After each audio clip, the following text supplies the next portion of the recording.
we bid farewell to Omaha, Nebraska, the final game of a three-game series between the league's top two teams in this AUSL inaugural season. Great crowds all weekend here at Connie Claussen Field.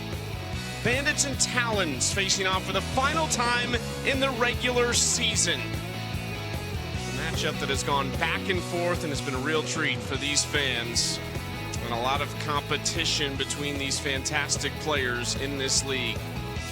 Could be a preview of what we'll see in Tuscaloosa in just a couple weeks for the first ever AUSL Championship. The Talons have already clinched their spot there with a 13-4 record and a 2-game lead over the Bandits, who are down to 3 for their magic number as they try to pull away from the Volts, who they will see 4 times this week in Round Rock, Texas. In the booth alongside the two-time All-American Amanda Scarborough, I'm Chucky Kemp. Well, this season series has been more than we could have ever hoped it would be. The Bandits lead 4-3 on the year. Neither team has won back-to-back. That's incredible. Yeah, these teams have played each other so closely. And is this actually a taste of what we're going to see in the championship in Tuscaloosa to win the first ever AUSL championship? Maybe. The Bandits have one more win than the Talons, but like you mentioned, it has gone back and forth. Bandits have 4 wins, and 2 of them have been run roll wins against the Talons, hitting 60 points higher than the Talons in the series. About an even amount of home runs, but the Bandits offense has flexed at times, and neither team has won back-to-back games in this series. The Bandits offense flexing with the help of Bubba Nichols-Camarena, who's starting to come around, and that is a dangerous sight. She hit a home run on Friday, hit 2 home runs. Yes, you remember, the Bandits lost on Friday. They needed their offense and someone to step up in yesterday's game on Saturday, and that was Bubba hitting 2 home runs, multiple extra base hits. Yesterday, she was 4 for 4, and on the series, she is 5 for 8 with 7 RBIs. A bit of a slow start to the season for Bubba, hitting just over 200, but the last couple of games, as mentioned, she was 5 for 8. Look at the number of extra base hits last 2 games compared to her first 15 games. Same amount of home runs and just about the same number of RBIs. They needed somebody to step up, and that was Bubba yesterday. 6 home runs now on the season for Bubba, who matches her teammate Morgan Zerkle for the AUSL lead with 6. Those two combined have the number of the home runs the Volts have hit as a team, and more than that of the Blaze. Zerkle leads off, Wallace 2, Aaron Coffel, who might be the front runner for Player of the Year in the 3 spot, Danielle Gibson-Horton, and then there's Bubba in the 5 hole. Fantastic matchup and a rubber match today between the Talons and the Bandits. If you followed this series, you know this should belong to the Talons because the Bandits won yesterday. We've not had back-to-back winners in the series all season long.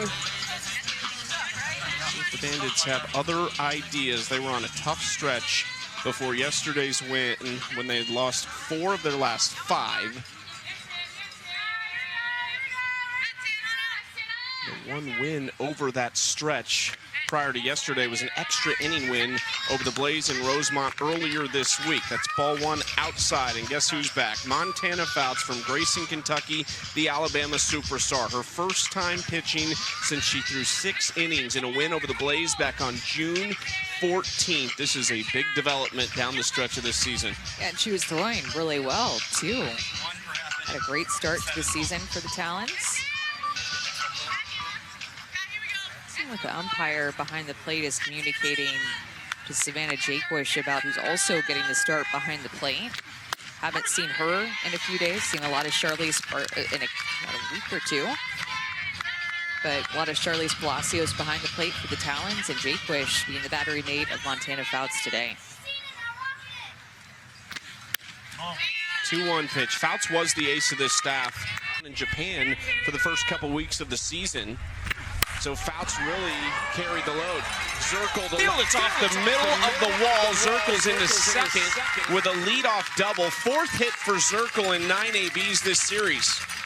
So many of these Bandits hitters at the top of the order has just continued to strike the ball well. Morgan Zerkle, one of those hitters. Her 4th hit in the past 3 games and her 7th double of the season. Zerkle in scoring position for Skylar Wallace, fresh off a 9-1 victory in just 6 innings yesterday after we had to go to extras in game 1 of this series, a game the Talons won 8-7.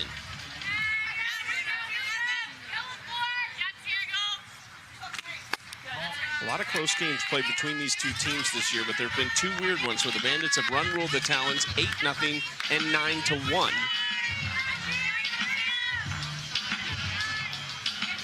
The Bandits' offense have been hitting the ball well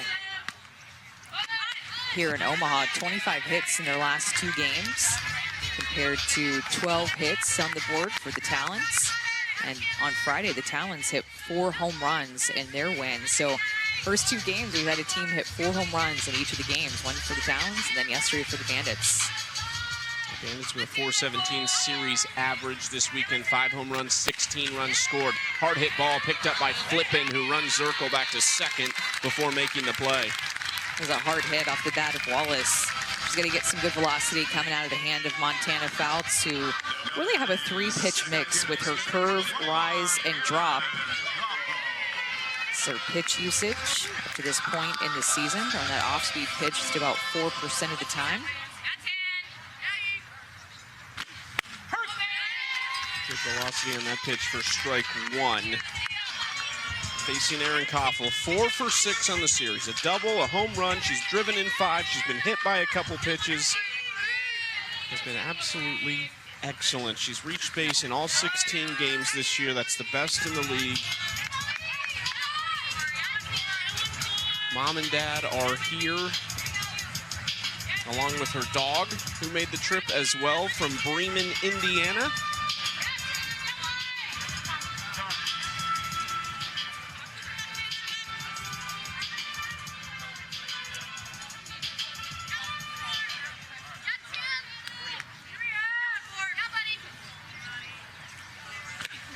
Outside, ball 2 from Fouts. 2-1 count to Coffel.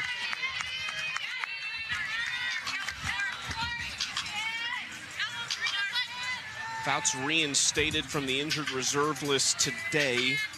Coming back for Elena Escobar, the rookie out of Liberty, who was selected from the reserve athlete pool to fill in for Fouts this week. We did get to see Escobar briefly last night, so got to make her professional debut.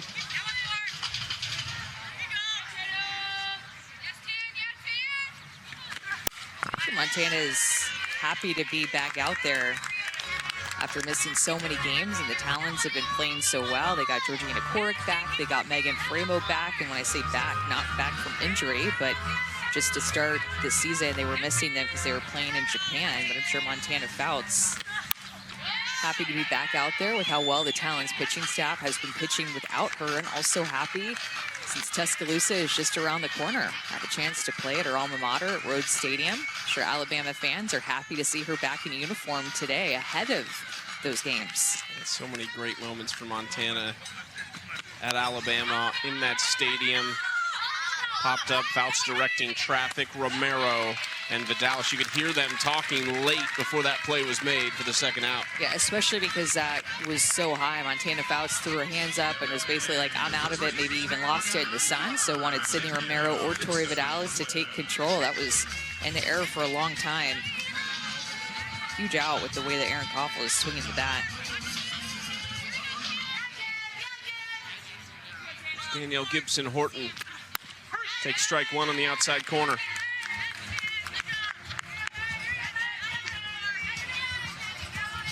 Stacey Newman-Denise said she has fit in perfectly this week since being traded from the Blaze in exchange for Devin Netz, who we saw last night actually for the Blaze as part of a great pitching performance that they put together in a 3-1 win over the Volts out in Seattle.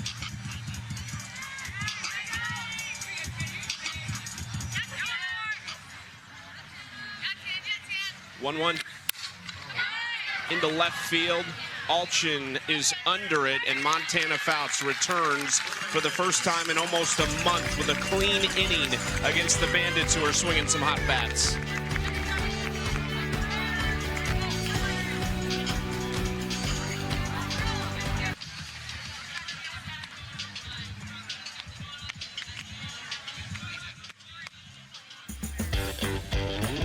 Talons hoping to give Montana Fouts an early lead. Caroline Jacobsen enters on a 4-game hit streak. She's one of just 2 Talons in this starting lineup that have multiple hits in this series. Tori Vidales has a couple doubles as well. She'll hit right ahead of her in the 4th spot.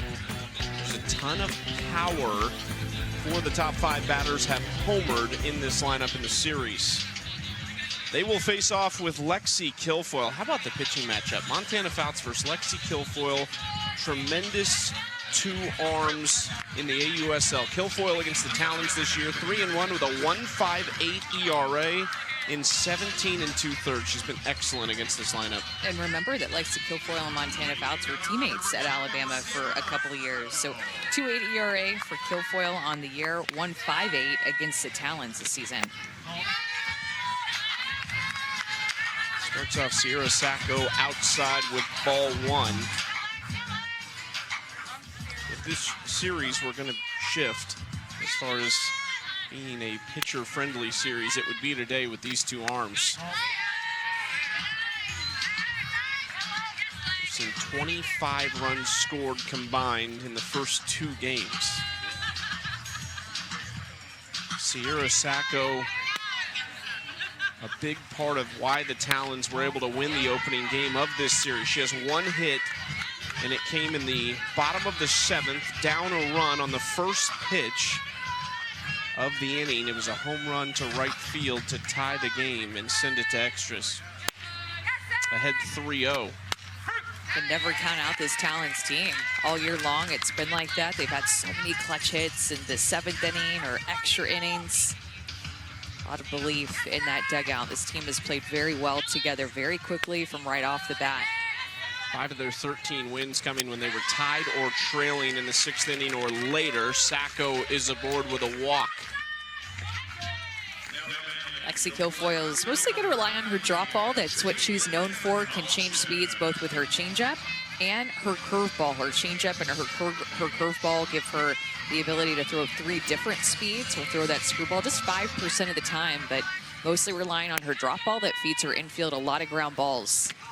So double play opportunity here with the runner at first base. Although you have speed at first and speed at the plate, it's going to be more difficult. But with Kilfoyl on the circle, rows a lot of ground balls. You have the opportunity every time she's in the circle and a force out to turn 2. The runner for Allchin is Sacco with a league best 9th walk. And then Allchin fooled right there by that off speed. That was nasty. That's her changeup, so that will be the slowest speed that she throws. Her drop ball will be her fastest speed, 67, 68. And then that curveball is kind of an in-between speed of that change and drop. Allchin missing on the bunt attempt to fall behind 1-2. She hit 2 balls to the warning track yesterday in her first 2 at-bats, 1 to center field, 1 to right field. Can you believe that Jadlyn Allchin leads this Talons team in slugging percentage and on base percentage? So leads the team in OPS. It's just the year that she is having has been outstanding. And a bit of a surprise. I always knew she was a good player, but and it's a great day to play some softball in Omaha, Nebraska. Sarah Willis found our on-field mic in the Bandits dugout as Allchin goes down swinging. I was like, are we picking up a random phone call like what used to happen with like walkie-talkies and stuff where you'd randomly like pick up a phone call or something happening? But that was Sarah Willis speaking into the microphone as Lexi Kilfoyl gets the strikeout on a changeup. Again, that pitch worked well against Allchin and that AB. There was a time that happened in a college game when Florida was playing, and Amanda Lorenz spoke into the microphone. So Amanda Lorenz played at Florida, All-American there, now plays for the Volts. They're playing over in Seattle. But she was trying to jinx a no-hitter. I think that was happening. If my memory serves me right, I can't remember who Florida was playing, but I think she was trying to jinx a no-hitter and speak into existence that, hey, she's throwing a no-hitter, trying to jinx it, say it out loud. I'd like to know the pitcher who had a no-hitter deep enough into the game that she felt like she had to jinx it. Might have hit Sacco as she slid into second safely. Looks all right.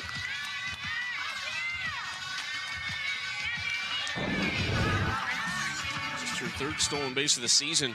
Talons running a little bit more in the second half. Remember, we played first half of the season, so with 12 games, and we had a 2-week break, and now we're on to the second half of the season. The first half, the Talons really didn't run, but in the second half of the season, they're running a little bit more. Into left field, big swing from Hannah Flippen. Sacco almost ran through it at third, but able to get back in safely.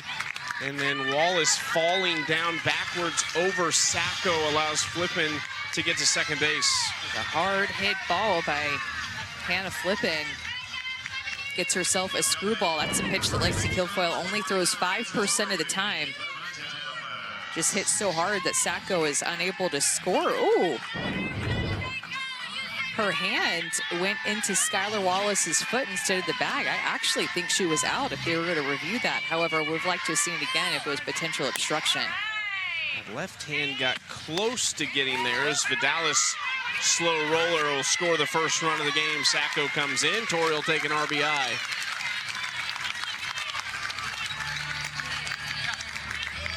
Good jump by Sacco on that to be able to score. Soft hit ball. And all 3 games, Tori Vidales has had the first RBI for the Talons.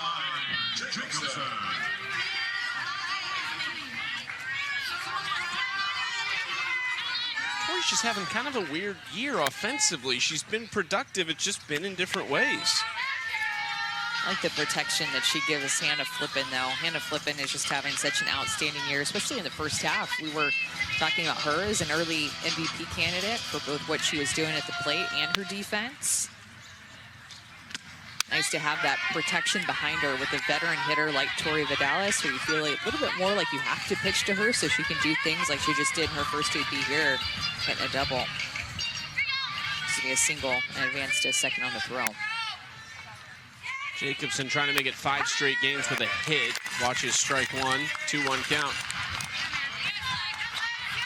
Talons 11-2 when scoring first. Both losses, though, to the Bandits. That's the only team they've lost to all season. 13-4 on the year. One of those losses coming last night. They scored the first run.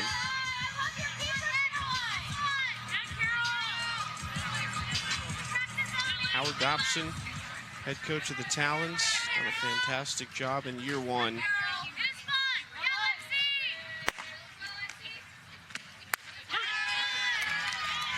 Strike 2 from Kilfoyl. It's a higher drop ball in the zone that Kilfoyl will throw when she needs a strike. She can locate that pitch down in the zone. She can make that pitch move like hard into a right-handed hitter like a screwball, and then she can elevate that drop ball a bit. Ground ball, Wisz handles it. And a strong throw to Gibson Horton for out number 3. Talons strike first, something we've been accustomed to this year. 1-0 after 1.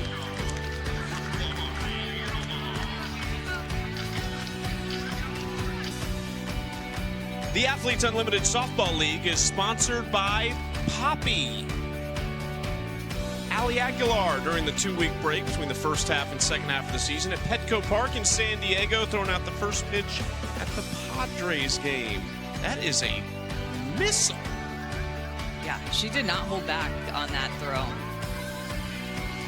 I just think like the risk is, it gets higher and higher the harder you want to throw it, and she, no fear. Absolutely. And she went from the mound, too. She said yesterday when we had a chance to talk to her when she was mic'd up during the game that she was debating with Joe Musgrove before that pitch, like, was she going to go in front of the mound or go from the mound? He's like, no, you got to go from the mound. And she did it and threw a strike. We've seen a lot of the AUSL players throw the first pitch at a lot of Major League Baseball parks. And cool to see just the synergy between MLB and the AUSL. 1-0 count to Bubba Nichols Camarena, who is getting hot right now in this season. I was talking to Stacy Newman-Denise during batting practice yesterday, and she was saying, you know, we feel like there's still room for us to get better. And Bubba was taking BP when she said that, and she pointed at her and said, we're still waiting on her to get hot. Yeah, you could tell that a lot of belief in Bubba, just continuing to keep her in the 4-hole for most of the season. And they get Danielle Gibson Horton in the trade, and they've been putting her in the 4th spot, and Bubba Nichols behind her.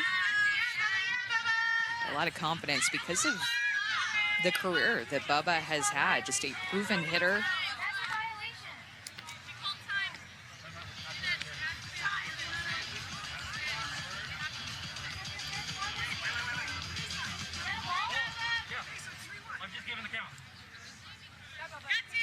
Actually, a time violation, I believe, on Montana fouled, so the count's going to be 3-1 because she took a little too long, and could hear the Bandits campaigning for that one. Hard hit ball to Aguilar over a second one out. Let's go down to Savannah Collins. Coming into today's rubber match, I asked both head coaches, when you're trading blows back and forth with a team, what gives you an edge? Bandit Stacy Newman-Denise talked about the team dynamic. She goes philosophical when it comes to that it comes down to the culture, the pride. She created this metaphor with sticks that individually you can snap them, but when you tie them together, you're not able to do that. Coach Howard Dobson talked about how this is tough, facing these teams back and forth. He said, I haven't even played and I'm feeling it. But he says that they are looking for a chink in the armor. Can you find it while also concealing your own? Because they're well aware that most likely these two teams could meet again for a championship in Tuscaloosa. Looking very likely at this point. Two teams that really enjoyed playing with each other. You can see that from really day one. And they've had the best stretches in the season. Bandits didn't lose back-to-back in the first half. Little tough stretch toward in the final game of the first half of the season, in the beginning of this second half, and then the Talons had an 8-game win streak snap yesterday. They had won 12 of their last 13. There's potential based on how these teams finish that they could both enter extremely hot going to Tuscaloosa if this does end up being the matchup. Well, it's one of those things that you don't want to peak too soon. You know, the Bandits started out so hot so quickly. They were the best team in the first half, and then the Talons were right there with them and continued their momentum after the break. Bandits have had a little bit of a tougher time since the break. But you like, you know, when you're tested, you want, as a coach, like, you're okay with your team losing and failing at times because you're going to learn, you're going to see some fight from your team. They're going to try to find a way to figure it out. Squeezed behind the plate by Jaquish. McKinney strikes out for the first one of the day for Montana Fouts. Yeah, and interesting, one thing that's happened this inning is that Savannah Jaquish is she's calling pitches with her fingers instead of using the pitch comm. So there's been a switch where they're not using their pitch comm, the electronic communication device that relays a signal from the catcher to the rest of the defenders, including the pitcher. So she's calling it by hand at this point. Be interested to see if a runner got on base, particularly second base, if they go back to the pitch comm to try to hide that a little bit more. But in all these games that we've seen the pitch comm be used 99.5% of the time. So unusual right now that Jaquish is calling pitches just the old school way with her fingers. Go back to your era. Yeah, I like that era. Could be that maybe there's a problem with the pitch comm. You never know what's happening because, you know, it is technology, so maybe the battery runs out.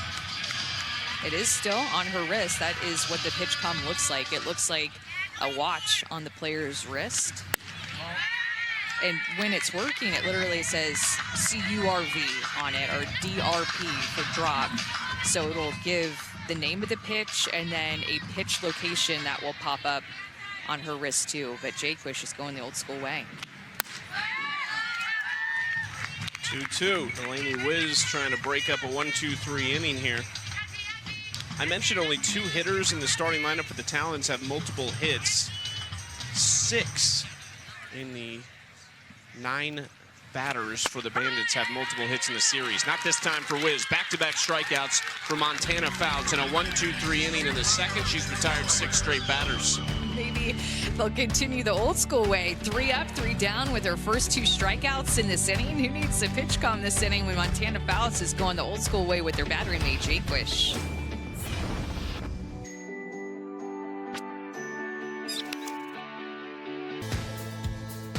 Take you back 21 years here to 2004. That's a young Albert Pujols. That is the legend, Jenny Finch, throwing to him as a part of All-Star Weekend. And I think you know the result of this, Amanda. Struck him out. Went with the rise ball, which most times in this situation, going up against a baseball player of any level, you're going to go to the rise ball if you're a pitcher, because they're just not used to seeing that ball go from underhand to then up above their eyes and getting that rise ball action like that. But she went hard at him with the rise. He tips her hat to her, and Jenny Finch got the strikeout with Kellyanne Perez, who caught her. She's the head coach of the UCLA Bruins, won some national championships there as a coach and player. It's quite the battery, Jenny Finch and Kellyanne Perez, and that was around All-Star Weekend, which of course the All-Star Game is going to be Tuesday. Celebrity All-Star Game has a consistent player in Jenny Finch on their team year in and year out.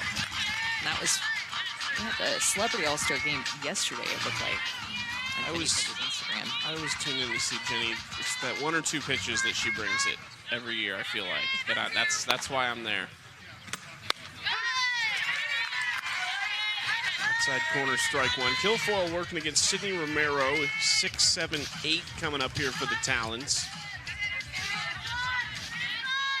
Sydney looking for her first hit in the series. She has walked a couple times. Takes ball one.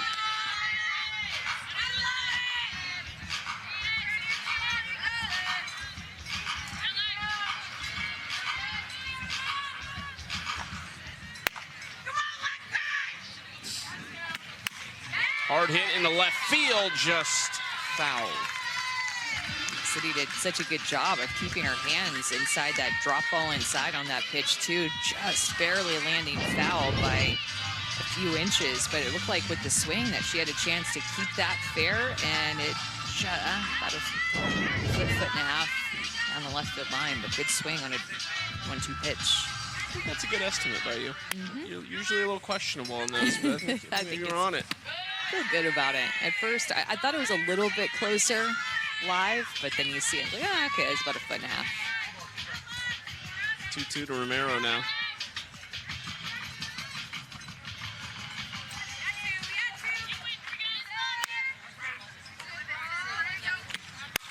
Romero, caught by Wallace. Should have been her first hit of the series. Skylar Wallace with other plans.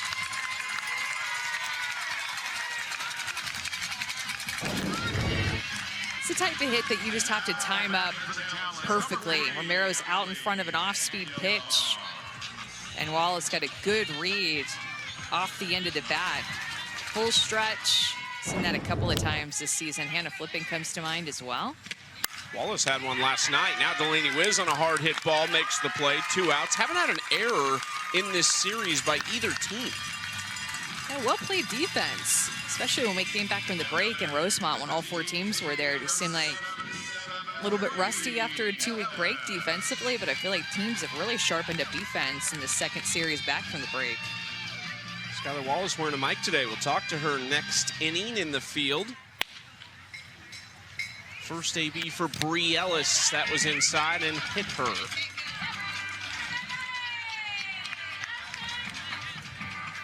Second time she's been hit by a pitch, has walked in the series and has a hit as well.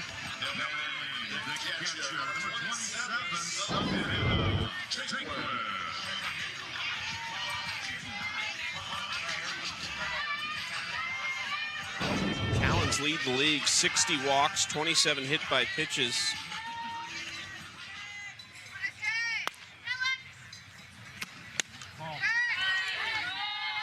Ball one to Savannah Jaquish. They're seen for the first time in feels like a while. Hasn't played in the second half yet. Gets the start behind the plate today and her first at bat of the second half of the season. 2-0.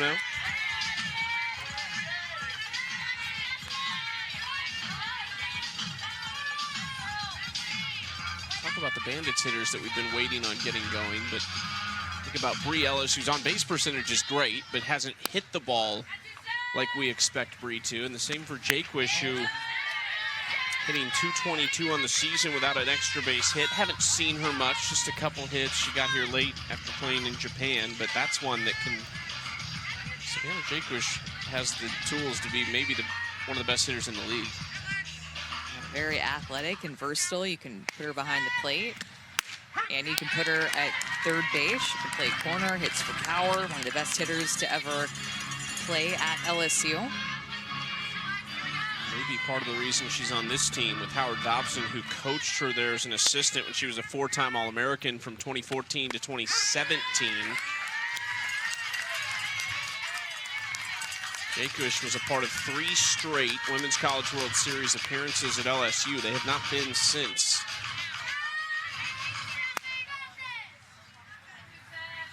Three-two. Got her looking. Second strikeout for Kilfoyl. Yeah, and after a hit by pitch and then falling behind 3-0 to Jaquish, Kilfoyl against the bottom of the order was losing her command just a little bit, but fought back to get back into the at-bat. It's a looking K of the 9-hole. Kilfoyl works out of it.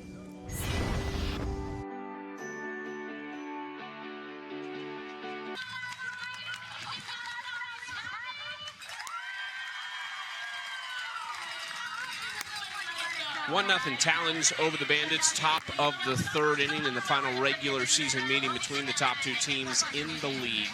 ESPN and the AUSL announced the launch of the Ultimate Softball Snack Down, a competition to crown the first ever official snack of AUSL. Fans can vote now through July 17th via at ESPNW and at Sister Snacking social medias to crown their favorite snack. It will be announced on Thursday, July 24th. That's right before the championship starts in Tuscaloosa. I think the championship starts on Saturday.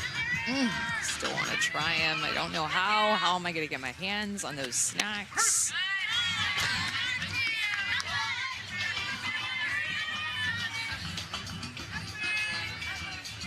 See what kind of strings we can pull. 8-9-1 against Montana Fouts. There's strike 2, jumping ahead of the catcher, M Iakopo, for the Bandits, who has become the starting catcher behind the plate. Haven't seen Jordan Roberts in a few games, at least catch and start. In the air, shallow left. Flippen wants it.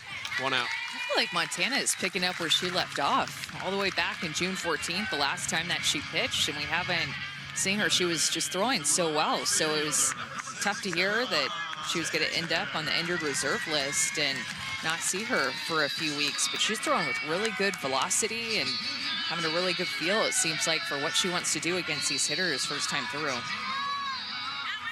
The nice part about what the Talons have done since the injury is all they've done is win, so you didn't have any urgency to potentially rush her back or test it, and you would think she's fresh out there. She looks fresh, that's for sure.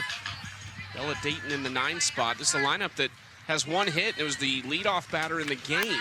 Since then, Fouts has retired 7 straight.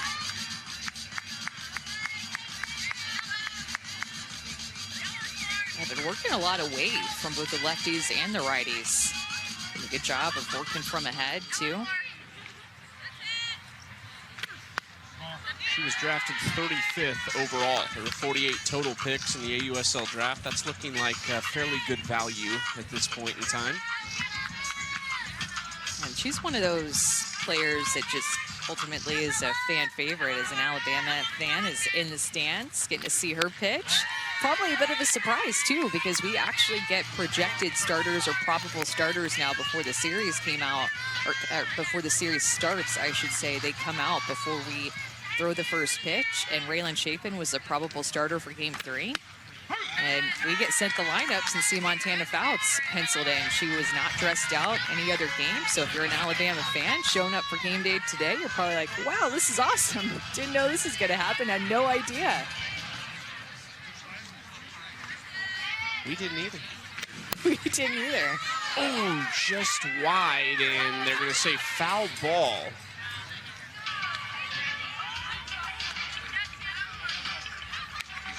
Hard to tell where Romero maybe got a piece of that ball.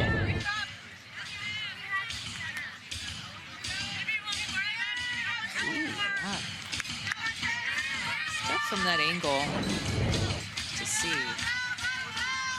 close, though. Very close. Closer than I thought. Bounce just misses. Dayton is on with some speed to turn it over to the top of the order.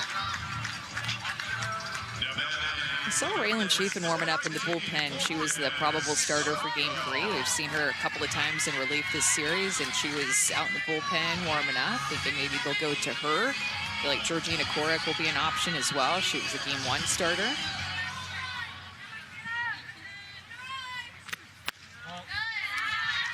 Outside to Morgan Zerkle, who has the lone hit for the Bandits. 2 doubles now in the series, 4 for 9 for Zerkle. Having a tremendous season, tied for the lead in the AUSL with 6 home runs. She just seems to continue to hit the ball hard. Even her hits are hard off the bat. I just feel like she's hitting the ball with a higher exit velocity this season than what we've seen the rest of her career up to this point. And 6 home runs this season. If you would have told me Morgan Zerkle was going to have 6 home runs, not even through the entire season. Runner goes, great throw from Jaquish. And immediately, Savannah Jaquish points to her dugout, but is likely the communication that they had seen Bella Dayton go. And you have to be ready as a catcher and as a dugout, even when your team is out on the field, you're in the dugout, to communicate to your catcher that she's going, be it multiple sets of eyes that are in the dugout to communicate to her as the Bandits lead the AUSL in stolen bases. Zerkle lays down the bunt. She's on with a bunt single, second hit for her. And it's because of the speed that they have all throughout their order. You're at this part of the order for the Bandits where it's speed, speed, speed. Dayton was at first, she got caught stealing, but Zerkle has speed, and now Skylar Wallace coming up has this beautiful blend offensively where she can hit the ball in the gaps and she can lay down a bunt. She could use her speed to take extra bases, just like multiple players in the Bandits offensive lineup can do. Felt like a little bit of a warning from Savannah Jaquish, don't run on me. I almost think she heard them a little late and still got Dayton pretty easily. That throw was beautiful. The tags that Hannah Flippen has put on, receiving throws at second base, has really stuck out to me. I feel like, and I hadn't thought about this before, so we haven't talked about this before, but I feel like we're seeing more steals in this traditional season than what we saw in the prior summers, Chucky, with the leaderboard and accumulating points. Does it feel that way to you, or am I in the wrong with that? I think so. We talked to Stacey Newman-Denise about that a little bit, just kind of rewiring the players' mindsets to get back into this mode of softball. There's a risk when you're playing in the All-Star Cup format to potentially lose points if you're caught stealing in that leaderboard style. This is more situational stuff, trying to help your team win a game, move up the standings. The Bandits lead the league with 19 stolen bases. Wallace to left center field. See you later. Skylar Wallace said, I'm mic'd up next inning. I got to do something big here. 3rd home run of the season.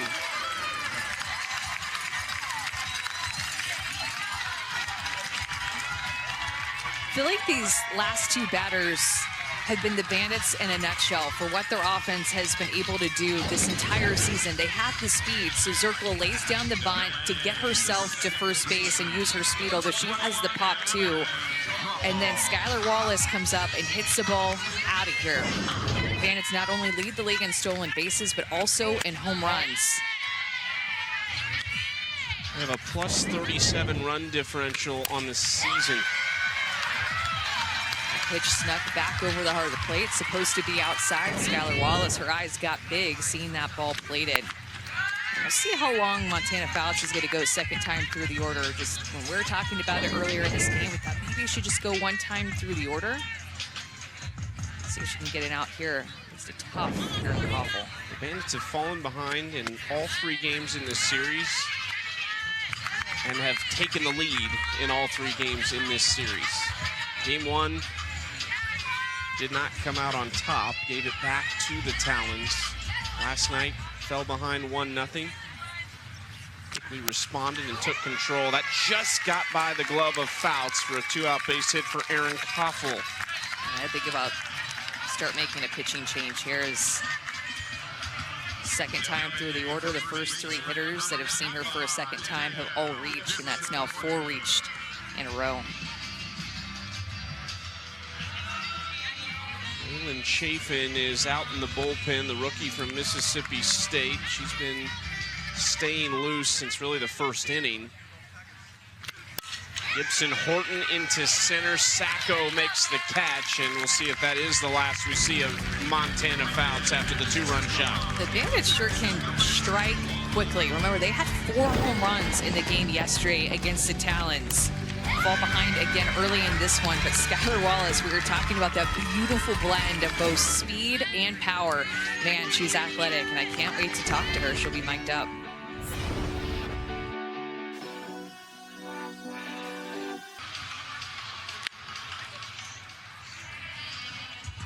2-1 Bandits over the Talons, going to the bottom of the 3rd thanks to that 2-run shot from Skylar Wallace, her 3rd home run of the season. Started her career at Alabama, but then 3 years at Florida, where she was a 3-time All-American, the NFCA National Player of the Year in 2023, with an unbelievable season that year for Tim Walton in Gainesville.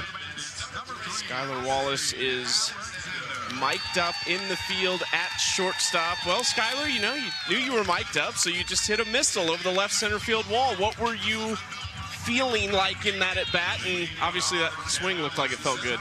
Yeah, I think I've been on the ball pretty well. I've had a lot of line drive outs and barely missed hits on it, and just controlling what I do.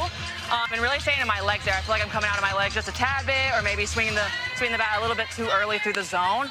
So just trying to be really on time. Sacco, first pitch swinging, and 1 out. But yeah, I'm a big person of just controlling what I can control and not letting the pitcher get me out of whack or try to do too much. Jacobsen Allchin up second this inning. New pitcher Odyssey Alexander out there for the Bandits. Yeah, CC, here we go. Skylar, we've talked a lot about the amount of times that you guys have played the Talons this season, and how tough that can be, to just the familiarity and knowing each other so well, going against the same pitchers and having your pitchers see the same hitters. What's that been like from a player perspective? Yeah, obviously it's hard because like they're scouting just as much as we are scouting and making adjustments, but we just have to make the adjustments a little bit quicker. I think that's something we've really talked about the past couple of days.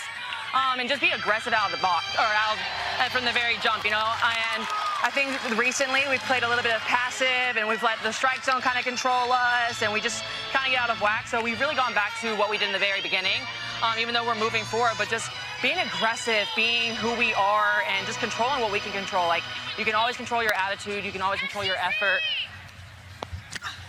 So just doing that to the best of our ability, and then letting the game play the way it needs to.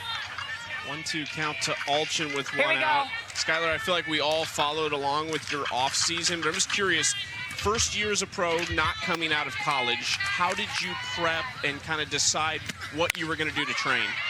Make a play, eat it. Well, lucky for me, I had a really cool, she's an opponent right now, but another teammate, Sierra Romero, as a partner down in St. Petersburg to train with, who's played the game for a long time. Yeah, I'm with you. And so just having her, you know, kind of to be able to work through things. I've kind of pushed her in the weight room and just brought my younger self there, but she's kept up, and it's just nice to have someone that, you know, has been around that, knows the system, knows how the off season can go. So just allowing me to pick her brain and then having someone to hold me accountable has been honestly unreal, and I'm lucky for that. Another veteran at the plate here in Hannah Flippen. Here we go, CC. 0-1 count from Odyssey. No! Skylar, you're great at analyzing your game and seeing some areas probably too. They're like, oh, because you're so competitive, I want to be better at that. But, you know, in the future, where do you see yourself in some areas just wanting to take some growth with? I think there's always room for leadership growth, learning how to communicate a little bit better, controlling the energy, controlling the vibes of, you know, not just myself and my close friends on the team, but everyone, because we're one team and it takes all of us to win. Then obviously, just little things like sometimes my arm slide is a little bit weak, so taking care of that. And the big thing I really need to focus on, so if anyone's younger listening to this, is my mobility. Start stretching now, because I promise you it will save you some pain and aches down the road. Here we go. Hey, Mino. 2-2 to Flippen.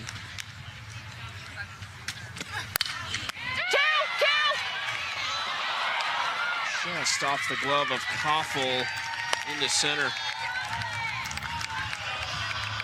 Hey, no harm. Here we go. Give me right here. Give me right here.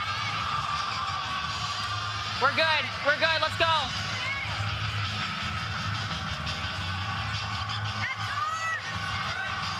You good, E?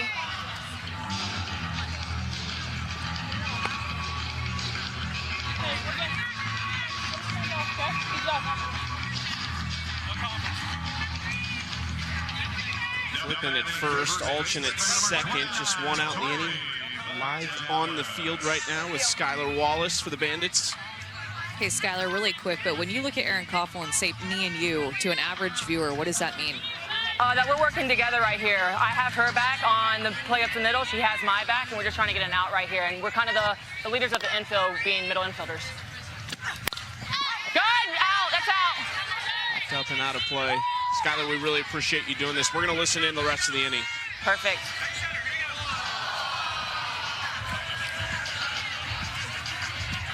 Oh, 1 count, Skylar Hey, Wallace. here we go, okay? I love watching her chat with Aaron Coffel. Yeah, Hey, you keep going! You keep going! Here we go! big-time young up-and-comer players. They can play right next to each other. Good! Good! When you think about the AUSL in its first season and what it will be maybe 5 years down the road, you have to think these two probably are hoping are playing in the same exact situation at second and shortstop on the same team.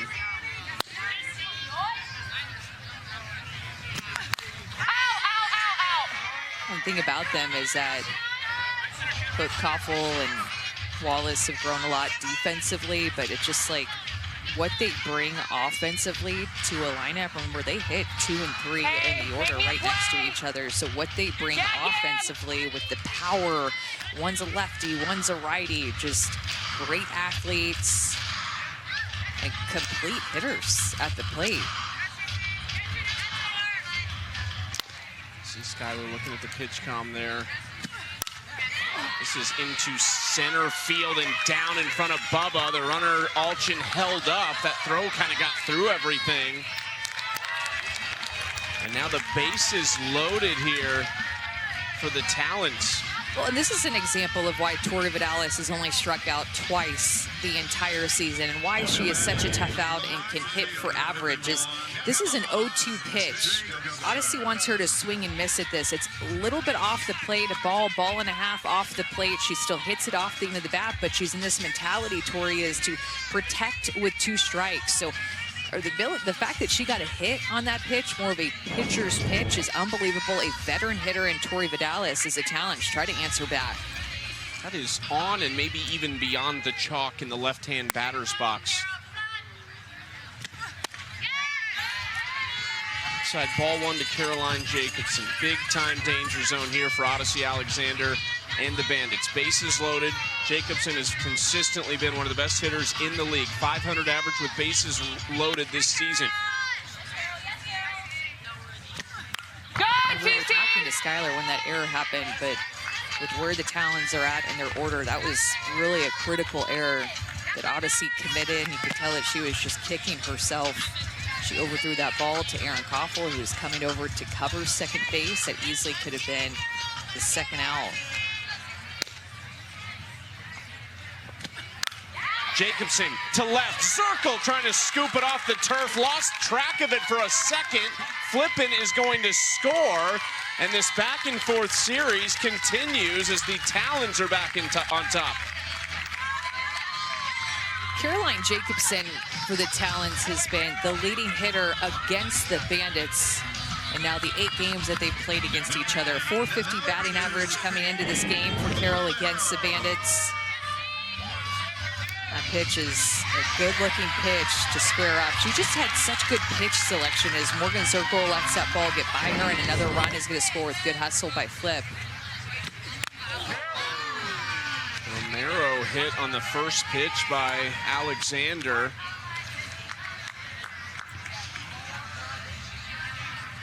Still just one out, Amanda, and the bases loaded. Stacey Newman-Denise coming out of the dugout to have a conversation with her team. Well, and because we were talking to Skyler, we didn't have a chance to talk much about the pitching change. Odyssey threw very well against the Talons yesterday, but they just saw her. And I thought, you know, as seen as how this inning is kind of playing out right now, I thought it was an interesting time with the success that Kilfoyl has had against the Bandits this season. Excuse me, that Kilfoyl has had against the Talons this season to pull her so early. She's actually still in the bullpen. She can re-enter back into this game. They want to put her back in. Sarah Willis is out there too. But just one time through and then a quick hook on her and bringing Odyssey in. They did go E7 on that play after the base hit on Zerkle a moment ago. It's the second error in the inning after we were just talking about there not being an error in the series for either team. Hard hit ball by Aguilar, and the Talons are rolling here in the third. 2 more runs score. Ali Aguilar has a double.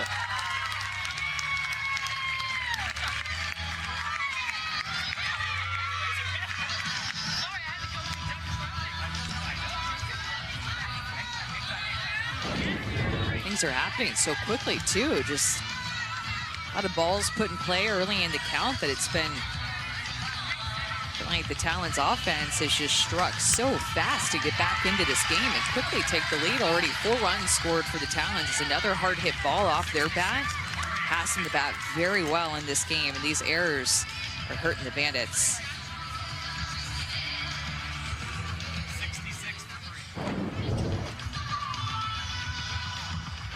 Aguilar's had some big hits in this series, and the Talons are all smiles right now, trying to respond after being run-ruled last night in 6 innings. Pitching change coming for the Bandits. Sarah Willis will enter on the other side.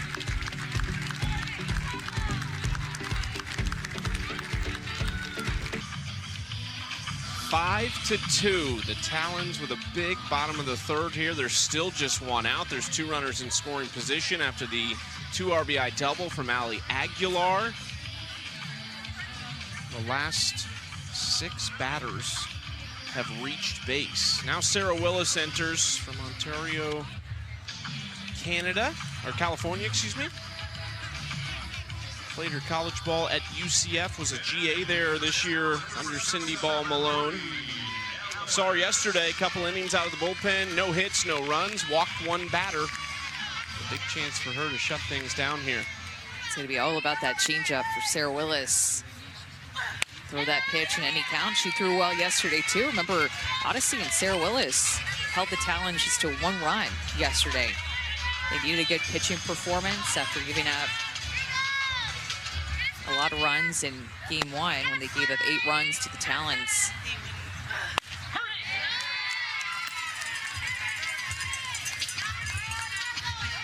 Dangerous hitter Bree Ellis at the plate. Talons this year are 9-0 when they score 5 or more runs. You would think that would be kind of a theme in the league, not necessarily.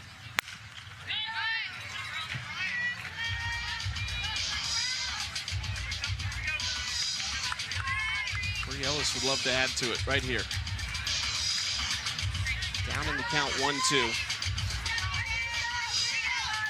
Had her first hit since June 15th last night.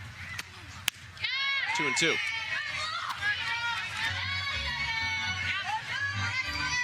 Has continued to get on base though. She's walked 9 times this year. She's been hit by 4 pitches. Her on-base percentage a little under 400. 3-2, and this is why. Just some really quality at-bats, and maybe lacking the quality swing at times. Yeah, I think still having that patience in general, swinging at good pitches. 3-2 from Willis. Changeup got her. That's that knee-buckling changeup that Sarah Willis will throw in any count. It's her go-to pitch. She completely sells it. And especially in this situation, 2 runners in scoring position, less than 2 outs. You have a hitter like Ellis. A changeup is massive to get in out without her putting the ball in play, with the potential of driving the ball to the outfield and sacrificing another run. First pitch to Jaquish is inside.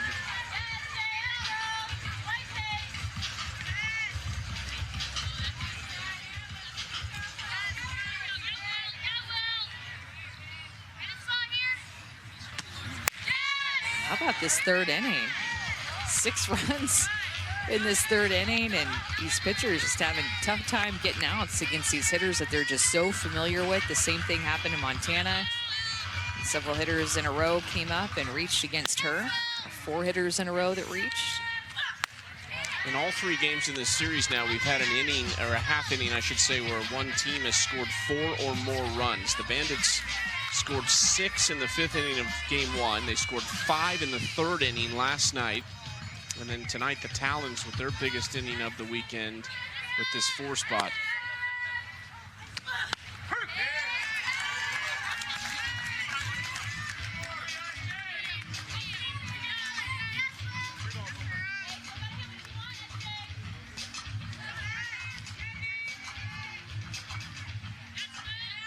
The 11th at bat of the season for Savannah Jaquish.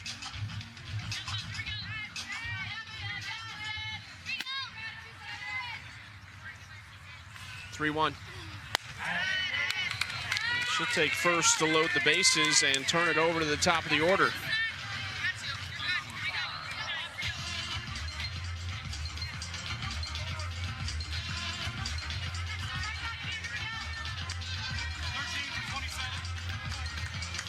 Palacios will run for Jaquish.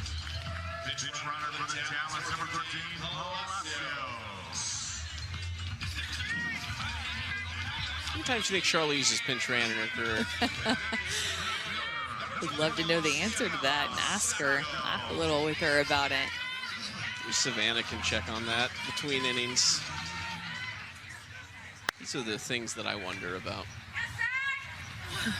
Especially in a long inning like this, it gives your mind a lot of chance to wonder, as the Talons have now batted through. And what Sacco wonders about is, am I going to make 2 outs in 1 inning? It's exactly what she does not want to have happen in this long inning. Started the inning with a line out to center field. A well-struck ball, but in your mind, you've seen everybody else reach and thinking, oh, I got an out this inning. I'm like the only one. And then you get another chance. You don't want it to happen twice in an inning. This is the first time Sacco's come to the plate this year with the bases loaded. Behind in the count 1-2. She's hit 3 home runs on the season. One of them in this series.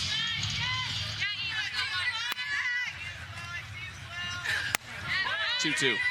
It just takes one swing for somebody like her to this a huge opportunity. I mean, imagine putting 4 more on the board here. Sacco had that home run in the bottom of the 7th inning to tie it in game 1. He's got some pop.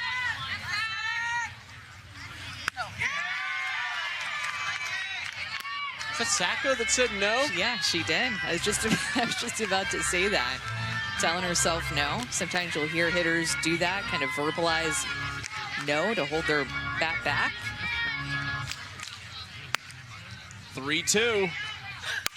Sacco off the handle into left field. Zerkle slides and makes the play to end the inning. Still a big one, though, with 4 runs coming across for the Talons. And some RBI producers. Caroline Jacobsen having a heck of a season for the Talons there in the 5 spot. She had an RBI, and then A Aguilar, the game 1 hero, had 2 RBIs, and the Talons score 4.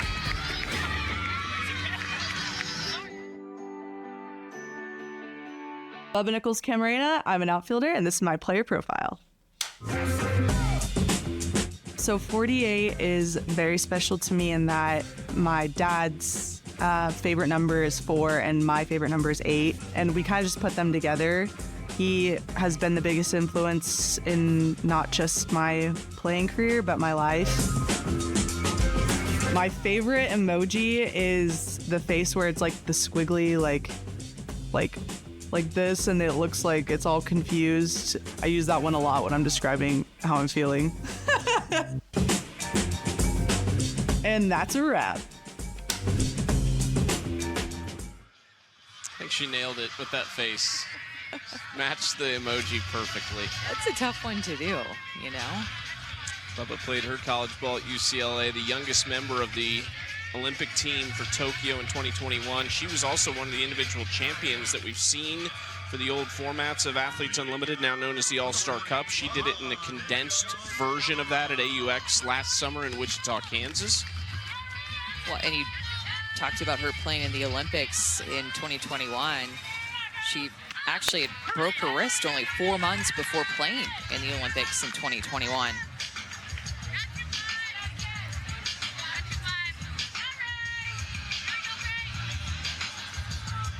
Her if that was something she had her eyes set on 2028, and you know, yes and no, just kind of taking it year by year right now and trying to enjoy playing, but didn't rule it out is what I would say. When you see her swing the bat like she did yesterday, you think you gotta have your eyes on 2028. Chafin got her though. First batter that Raylan Chafin has faced, the rookie out of Mississippi State. Look at the rookie going up against a big-time hitter. Remember, Bubba has been hot. 3 home runs in her last 2 games entering this game, and Chafin gets her on the curveball. One of her most thrown pitches is going to be that curveball alongside her changeup. Rookie from Mississippi State. And gets the ground ball to Aguilar, retires McKinney. That's what you want to see, too, of any pitcher, but especially of a rookie, just settling quickly into this game after your team grabbed the lead. Went right at Bubba and then went right at Sydney McKinney to get a quick 2 outs. Seen Chafin in every game this series, was great in game 1, 3 innings of relief, 3 hits, 1 run. It was not earned yesterday. A little tougher. 2 earned runs in just 2/3 of an inning. Gave up the home run. She's really been effective, Chafin has, and it's just this mentality that she seems to have to attack hitters. She just pitches, even as a rookie, against these big hitting teams and hitters, that she just goes out and she's fearless right away. She wastes no time to get comfortable. And I'm sure they liked that Montana could get out of that last inning so that Raylan Chafin could come in relief and start a fresh new inning versus having to bring her in with traffic on the base pass. I think they really wanted to see if Montana could get out of that inning, and she did. There's Fouts looking on. Part of a great pitching staff that they have. Montana Fouts and Raylan Chafin. And then the top 2 picks for them that went 3rd and 6th overall, Megan Faramo and Georgina Korick. And then they've got their lefty in Mariah Lopez that can switch things up for them as well. Into right center field, long run for Sacco, and makes the play right at the wall. 1, 2, 3 for Chafin. The last out a little louder than the first 2, but a 0 nonetheless.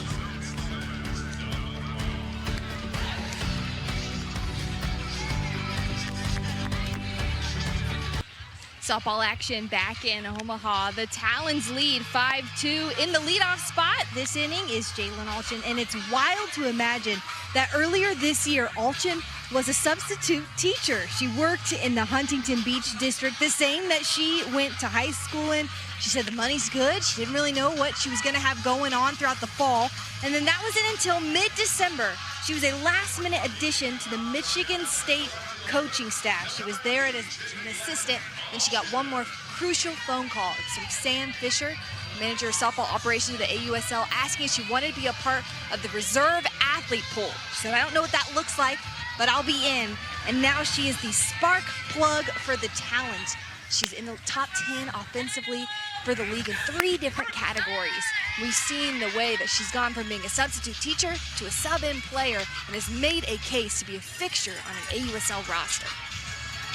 Yeah, that reserve athlete pool is full of big names in softball and basically just waiting for your name to be called when somebody goes to the injured reserve list, someone's out of market for one reason or another, and Jalen Allchin has been with this team all year long, and we've talked about the potential that Maya Brady could return, and your two-hole Allchin would go back to the reserve athlete pool. Chopper to Coffel, and they retire Allchin to start the inning. Yeah, she's been raking, and that's why her head coach at Michigan State is Sharonda McDonald, my former teammate at Texas A&M, and Sharonda's daughter was out swinging in the backyard, and she wants to hit like JJ at Jalen Allchin. Look at Kyler, by the way, this lefty swing, boom. That kind of looks like Jalen Allchin, I'm not gonna lie. But looking up to watching JJ, I love that video. That was crushed.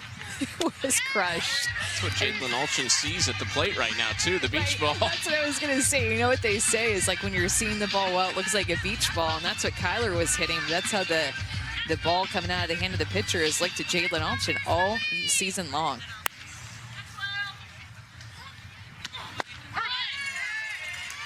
Strike one to Hannah Flippen, one away, nobody on for Flip, who had a single back in the first. Reached on a fielder's choice and scored in the third. Hannah Flippen will play for Team USA in August at the World Games. When we had Patty Gasso in the booth with us, we were talking about Flippen, and she just really raved about the leadership that she brings. Not just the great shortstop, but a fantastic leader and veteran with a ton of experience at the pro level, at the international level, and expects her to be a leader for that USA team when they head off to China. She's the kind of player that I feel like just makes everybody feel safe. That word comes to mind. Maybe under this a little bit to left field, 2 outs. Our next WNBA game is Tuesday night at 8 Eastern on ESPN. Caitlin Clark and the Fever travel to Connecticut to take on Tina Charles and the Sun. Coverage begins with Countdown at 7:30. Fever are over on ABC right now, 76-52, leading Dallas. So Caitlin Clark against Paige Beckers and company. Strike one to Tori Vidales. 2 productive at-bats for Tori. Grounded out her first time, but drove in a run, and then singled and scored in the third. 3 for 9 at the plate in the series. A couple extra base hits and a couple RBIs. Willis is pitch well. I'm in relief in this game, and yesterday too. I feel like she's looked really determined, and Talons were getting hot there in that third inning. And so were the Bandits too, and they've had Willis and Chafin come in and just settle things down.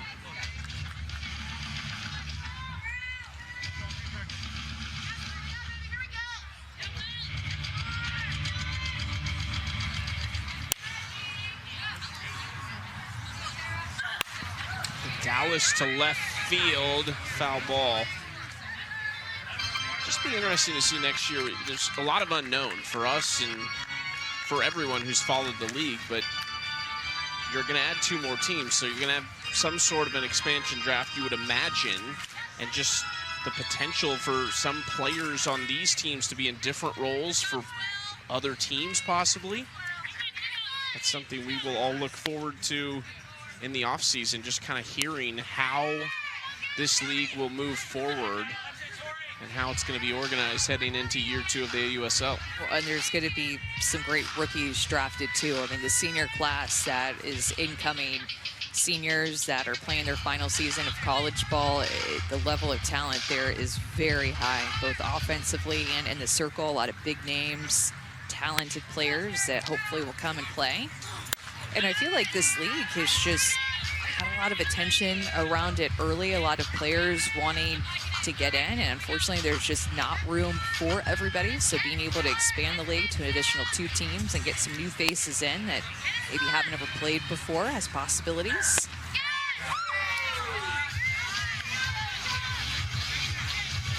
But drafted 12 college players, and 12 out of 12 decide to sign a contract and come and play, which 100% conversion rate there. Let me get in.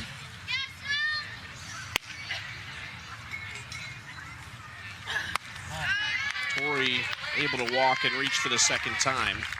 That's part of it too, the college draft and the golden tickets. I think you have to do the golden tickets because they're so popular. Everyone's looking forward to them. They're going to know what they are now next year, and the hype's going to be maybe even bigger, but you're also probably going to deliver more of those. 2 more teams. Maybe you're going to have to do 16, 20 golden tickets. And you said how good the class is. It's probably a class that could use it. A lot of big name players. Just fun to think about. I mean, this league has just been off to such a hot start. It's really fun to think about what the future holds, not just for next season, but I mean, even just to think about 5 years from now, what this league looks like. And major credit to Chucky. We talked about this yesterday and a lot, but major credit to AUSL and everybody working for AUSL. Everybody is working incredibly hard, seeming like putting in the extra hours and believing in this league. Everywhere you look, from social media to marketing to ticket sales to broadcast, everybody investing into this league, time, energy, and then some. I love putting you on the spot. Number 1 pick in the college draft next year, who would you take as it stands right now without seeing another college season? Into left field, Zerkle just under her glove. Vidales around second, around third. She'll score. Jacobsen headed for third, and she is in safely. You always get lucky in time to think about your answers. No mistake defensively for the Bandits. That'll go down as 3 errors. 2 have been on Morgan Zerkle. She's had many errors for as well as she's done offensively. I believe that's now 5 errors for her out in the outfield. We saw her a lot in center field. They moved her to left field. Misjudging a couple of balls getting by her. And how about another 2-out run for the Talons? Another hard hit ball by Jacobsen, who just continues to mash. 6-2. Goes down as a single for Jacobsen. The error on Zerkle, no RBI for Caroline. Great at bat by Tori Vidales to just grind out that AB. She was down 1-2, fouled off some pitches, and then took 4 balls in a row. I always love hearing Tori talk on TV about hitting, and then you bring that onto a team and the way she looks at the game and the way she understands hitting and is able to likely bring that to this lineup. Sharing information player to player. Sydney Romero hit by a pitch her last time up, fouls that out of play for strike 1. All right, so my answer would probably be Nyjah Kennedy, number 1 pick. Do you have any doubt on who the top 3 will be? I would think that Nyjah, Carlin Pickens, Reese Atwood, throw Jordy Ball in there as well. So top 4, okay. Those are the 4 that come to mind. Megan Grant will be pretty high in there alongside Jordan Woolery. They together at UCLA.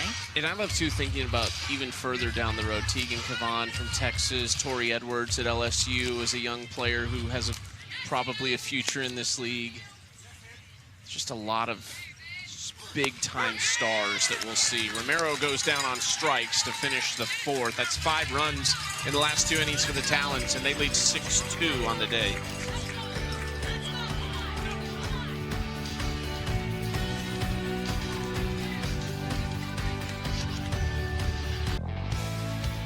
Omaha, Nebraska has been a fantastic host for us this weekend. The crowds have been awesome, and there's so much history here. Connie Claussen, of course, the architects of the Women's College World Series. That event played here when it was the AIAW College World Series. Omaha won it in 1975, of course, then moved to California briefly before it found its permanent home in Oklahoma City.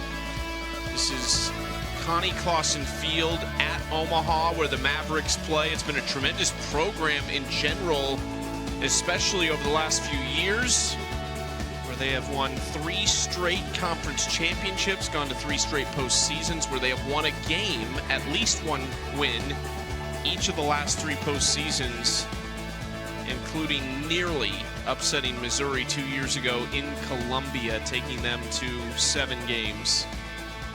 Many people don't know that the World Series was played in Omaha before it made its way, as you mentioned, for a little bit in California, and then in 1990 it made its way to Oklahoma City. USA Softball Hall of Fame Stadium is how we know it now. It looked a lot different back in 1990. That was the year that UCLA won it, first year in Oklahoma City. 650 seats in this stadium, but we have had about 1,000 more people every day down the lines, in the concourse. We've had a few sellouts here this weekend. It's been great. Seattle sold out. Eric Collins and Danielle Laurie up on the call in Washington at UW. I always love Eric giving Danielle props and then her trying to kind of downplay how good she was. So it's one of my favorites. It's like, no, your name, your jersey is on the wall. It's retired, Danielle. You're one of the best, not the best, to ever play here. I don't think she was listening the day that we were really hyping her up. Because I didn't have a free lunch the next day or anything at the hotel waiting for me. Corey McMillan, the pinch hitter for the Bandits, for Iakopo to lead off the 5th. Down 1-2 in the count.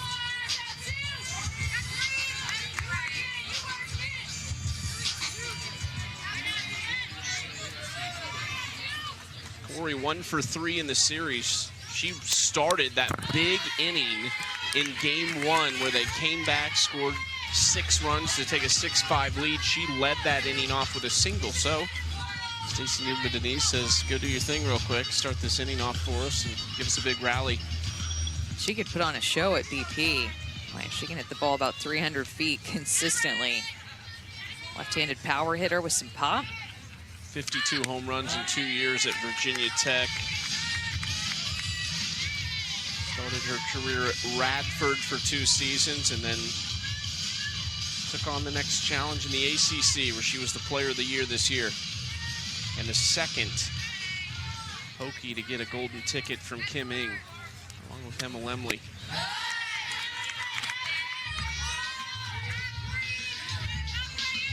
What do you think McMillan will take away from this rookie season? She's had some struggles at the plate, but what do you think she'll take into the offseason?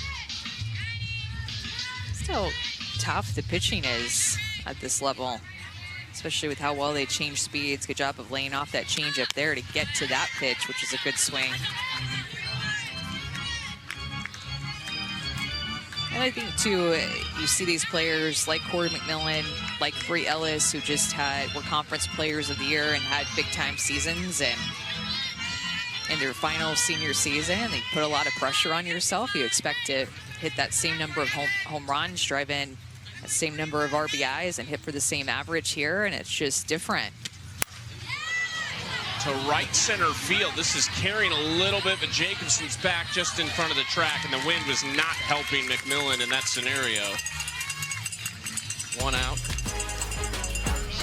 4 more NBA 2K26 Summer League games on ESPN. 2 p.m. today starts Pistons Rockets, followed by Raptors Magic, then Nets Wizards. Busy day. Cap the night with Warriors and Jazz. Memphis and Portland, 10 Eastern.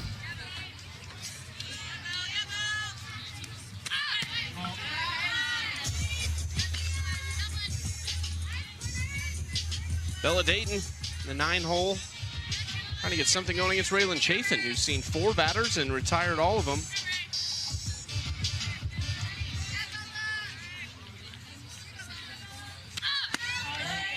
2-0 to Dayton. But done a good job of going right at these hitters, falling behind Dayton 2-0, but throwing a lot of strikes early in the count.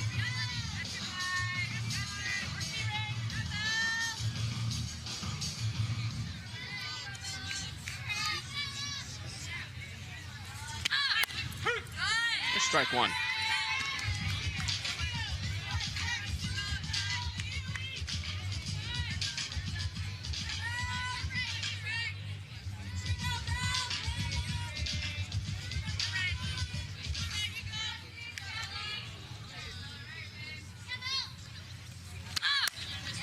in the air to left field. Allchin toward the line. 2 outs.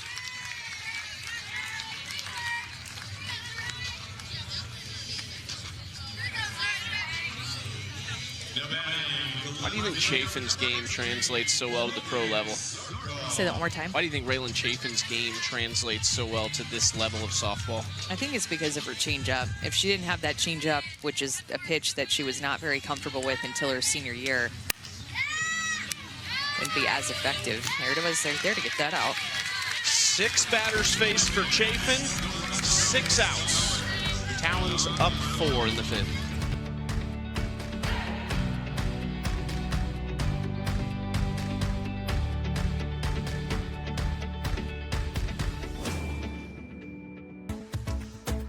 Party in Seattle at the University of Washington this weekend for the Blaze and the Volts. That's Sue Bird and Megan Rapinoe throwing out the first pitches, and they were committed, Amanda. That's what I love about this.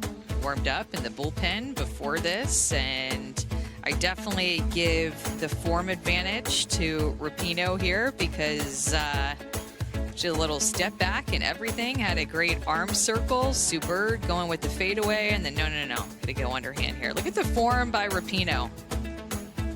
And the energy.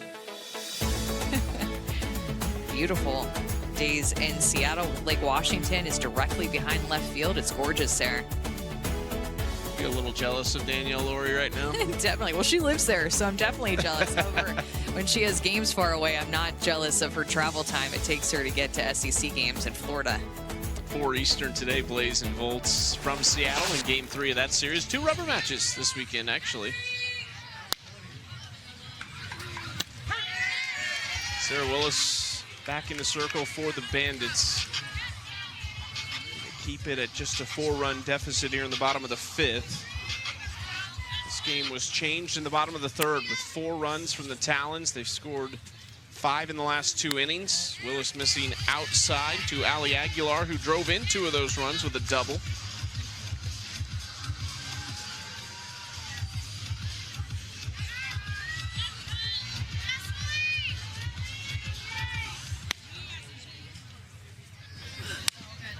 Two and 1. If this score holds, it'll be the final regular season meeting between these 2 teams. They will have split their 8 games 4-4, and no one will have won back-to-back games. And the Bandits' magic number still just 3. Very likely at this point that you will see these 2 in Tuscaloosa for the AUSL Championship. Will be a big game, though, or a big series for the Volts and Bandits. It'll need to be an exceptional series for the Volts to really make it interesting, but you just never know. Back to Willis. They retire Aguilar. Now, we mentioned that the Talons have clinched their spot, but I think at this point still playing for home field advantage in the championship as 2 of 3 series that will be played in Tuscaloosa. You want that home, you want to be the home team. Last night hurt the Volts. That loss to the Blaze that dropped them to a 5-game deficit again on the Bandits. If this result holds and the Volts win, they'll only be 4 games back. They'll get 4 shots at the Bandits in Round Rock, Texas, and then there will be 2 games after that where the Bandits play the Blaze, the Volts play the Talons.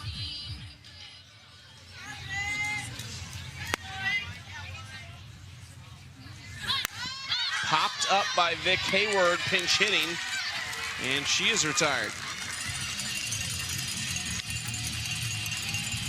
Back-to-back Washington Huskies right there in the order for the Talons.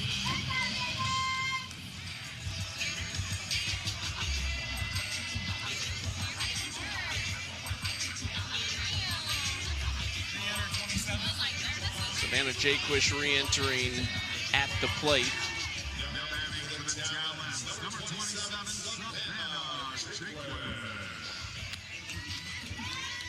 Oh for 1 with a walk.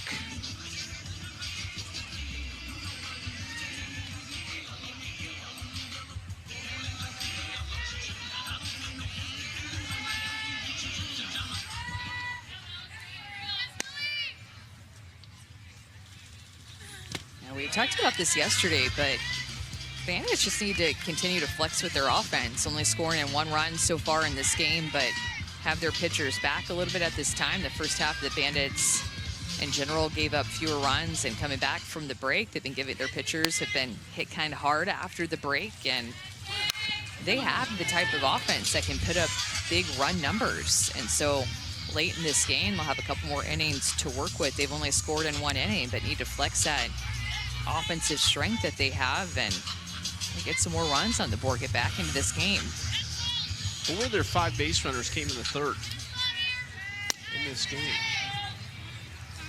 Not had a lot of action on the base paths. Jaquish ducks out of the way of that pitch.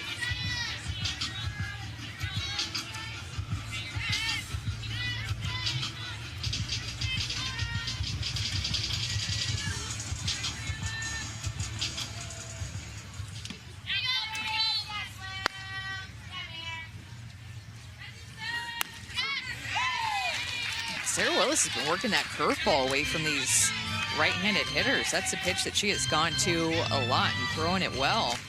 Looks really confident yesterday and today. See if she comes with a nasty changeup. I don't think we've seen it as much this inning. Jaquish fooled, goes down on strikes. And a 1-2-3 inning there for Sarah Willis. Strikeout number 3 for her.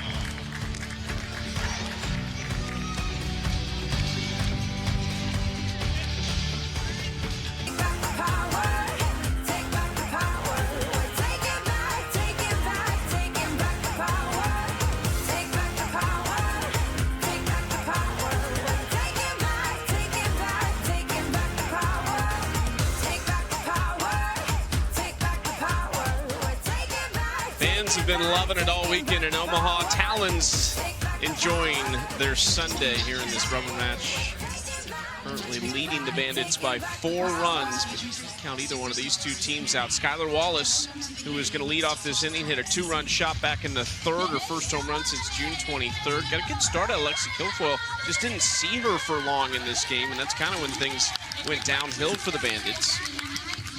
Montana Fouts made her return to the circle. 4 hits allowed, 2 earned in 3 innings pitched. How would you evaluate her performance today? I think that first time through, she looked really sharp. Second time through, we started to see some adjustments against her, but first time through, she's going to have to build on that. Should give her a lot of confidence after not throwing for a month. They head to Salt Lake City. 4 games out there against the Blaze. I think that's played at the University of Utah, right? Mm-hmm. Yeah, it's a beautiful setting there. So going from Seattle to Salt Lake City. I'm sure Hannah Flippen's excited to get back, the shortstop for the Talons. As well as Anissa Urtez, who plays for the Blaze. Those 2 dominated for Utah together in their playing days in college. Wallace watches that pitch inside, 2-1 count. It's a pretty impressive booth they're going to have out there, too. Jess Mendoza, Natasha Watley. That'd be awesome. Eric Collins, of course. Can't wait to listen in.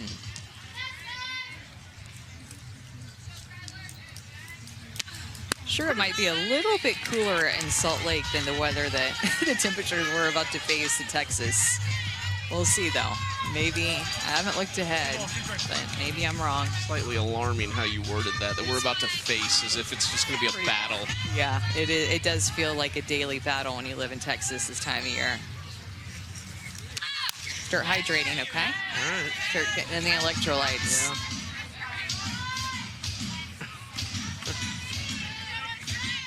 We have the humidity in Missouri, so I'm used to some of that, but I don't know, I think you're scaring me a little. I wonder where does your humidity come from? It's like the humidity in Texas comes off of the Gulf, but in Kansas, where does that come from? Or Missouri? I don't know. I don't know the science of it.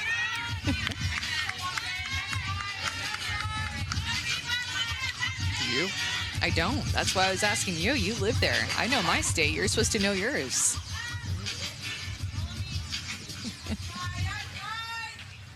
Three-2 from Chafin to Wallace.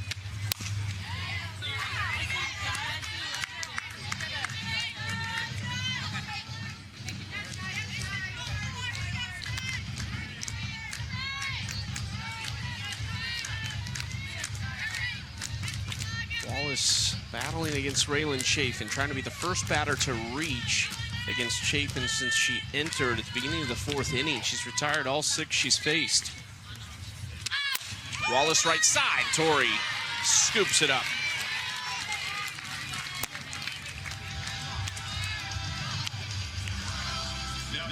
Well, the Tops Now cards have been a big hit for the AUSL this year. All the legends, Sierra Sacco, the first home run, Sam Landry's first appearance. That is the best-selling Tops Now card of the AUSL. Sierra Sacco out in center field. It's a pleasant surprise for me yesterday when my wife called me. I bought the first 4. It's a big deal. Like, one, I like cards in general, but then also we were in the booth. I'm like, oh, I'm going to get these cards. Yeah. I bought a lot of those, and I've never gotten a special one. They have kind of variations of them, limited editions. I got the 1-of-1 version of Sierra Sacco's first ever home run. Could not believe it. Whoa. What a fun surprise. It's like you get it and you have no, I mean, you know, like a card is going to come, but you have no idea what it's actually going to look like, and that you get a pleasant surprise like that. 1-of-1. So it's the only one that looks like that one, right? Only one. Has a little gold trim on the bottom and kind of around one of the sides. The only one that looks like that. Coffel gets hit, leads the league in hit by pitches. 3rd time she's been hit in this series and the 12th on the year. Need to get her to sign it. I might. I told her about it yesterday. I felt like a little kid telling their parents something like, hey, Sierra, I got your card. I got your number, your 1-of-1 card. She's like, okay. All right.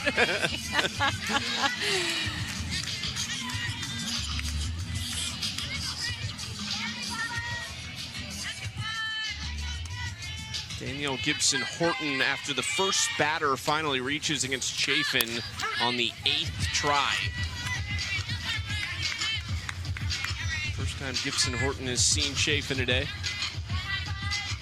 We're talking about that Raylan Chafin changeup that has made her such an effective pro, and that not being one of her best pitches before her senior season at Mississippi State.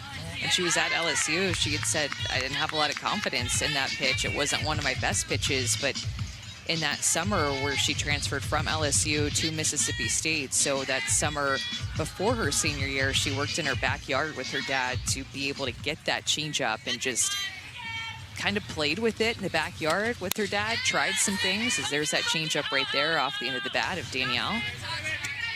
And finally, it just clicked for her, but it was just all about taking time in the backyard with her dad and spending time just figuring it out. And that was maybe her best pitch her senior season at Mississippi State, where she became the ace.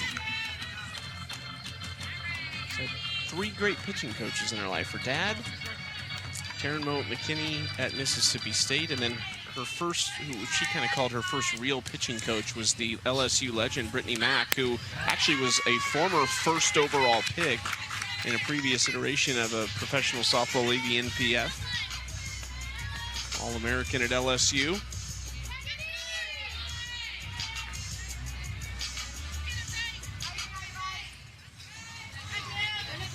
Two-two. Ground ball, chance for 2. Aguilar to first, not going to get Gibson Horton. There is 2 away. And she's just an incredible story, too, because talked about that summer messing with her changeup with her dad in her backyard, and it wasn't long after that, Raylan Chafin, that she found out that she had thyroid cancer. And in September of her senior year, I mean, right after she transferred to Mississippi State and started school there, she had to have a surgery to have her thyroid removed, and it was a recovery process after that.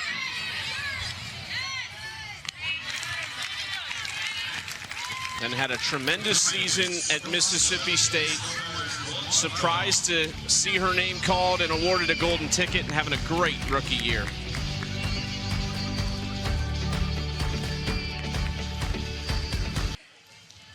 Talons holding on to their 6-2 lead as we head into the bottom of the 6th here in Omaha. Bandits going to be looking for a way back. But one thing to keep an eye on as we head into the next series as we depart from this city is Maya Brady. She's been recovering from a grade 2 hamstring tear.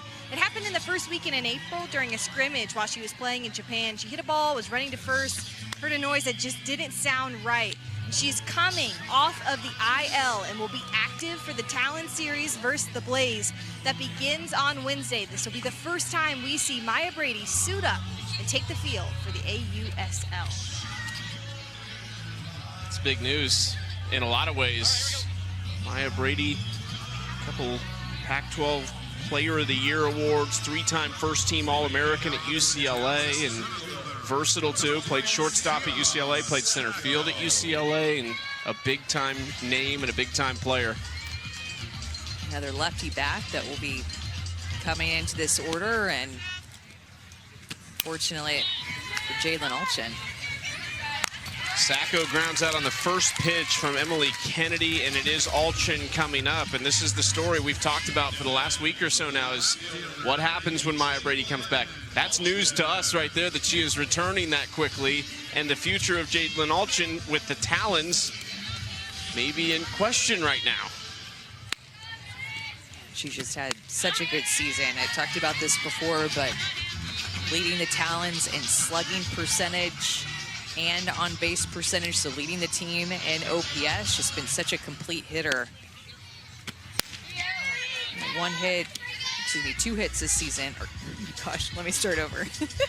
2 hits this series for Jalen. Couple of RBIs in game 1. 1-1 from Kennedy. Allchin pops it up in foul territory and over the dugout. We talked to Jalen Allchin about just the experience and how she was feeling this season before the first half ended, and she just talked about how much she's enjoying it day by day, really enjoying being with this team, really enjoying playing, stayed ready at Michigan State, would just get BP whenever she could, whenever she had a little opportunity. She'd go take swings, and said she kind of feels like she's kind of showcasing herself for the future of the league. Next year you get 2 more teams, and we had said before she jumped up to the 2-hole, if there were 2 more teams, she'd probably be hitting leadoff for somebody. Well, here she is working her way up into one of the best lineups in the league to that 2-hole already. She is likely going to be a hot commodity, though, come next year, and potentially an expansion draft or however the league shakes up. Yeah, she's proven what she can do here at this level. This is like big-time tryout for her. It's going to be an infield single for Allchin.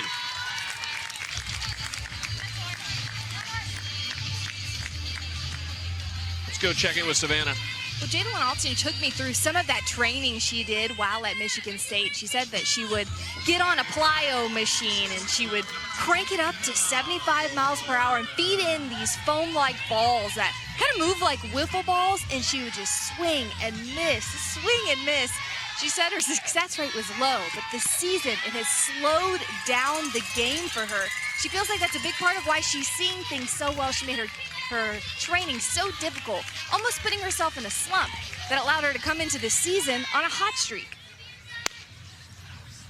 Yeah, those machines are very humbling, because whether you're using a machine ball, a real ball, the type of like foam ball, or whatever it is that you're using, like it can move in different ways, and you can turn up the machine velocity-wise, movement-wise, and just make it basically unrealistic and like the best pitcher that you have ever faced and that you hope that you don't face in a real game. But that way you make it so difficult in practice that when you get into a game and even face a great pitcher with velocity and great movement, it doesn't look like it's moving as much. It doesn't look like it's coming in as hard. So you just make your practice so much tougher to where when you get in a game, it feels easier. Allchin actually finished her college career in 2024 at UCLA after 4 seasons at Washington. So played with Maya Brady as Flippen goes down looking against Kennedy. And there is a lot of excitement that surrounds Maya Brady just because of what she can do on the field. And we're not the only ones excited. Her uncle Tom Brady said, "I can't wait to watch Maya Brady rake." Got all of his gear with the Maya Brady jersey, got the glove, the hat, the ball, and he's ready to see her in action. Would you call Tom Brady an influencer? With that influencer box that he's he got influential. From Do you get those? I didn't get one of those boxes, no, but I get a lot of support and other things from the AUSL. However, I did not get one of those boxes. I just sense a little jealousy, I feel like, as Vidales to deep center field. Bubba at the track makes the catch. We're going to get you an influencer box. Make you feel real good, Amanda. I get so much from AUSL all the time. It's awesome. Who do we have to talk to about this?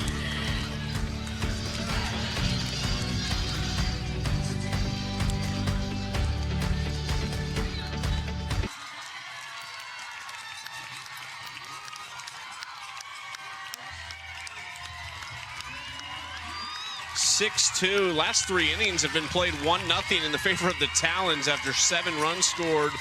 Really, it's been the 3rd inning. 6 runs scored in the 3rd inning.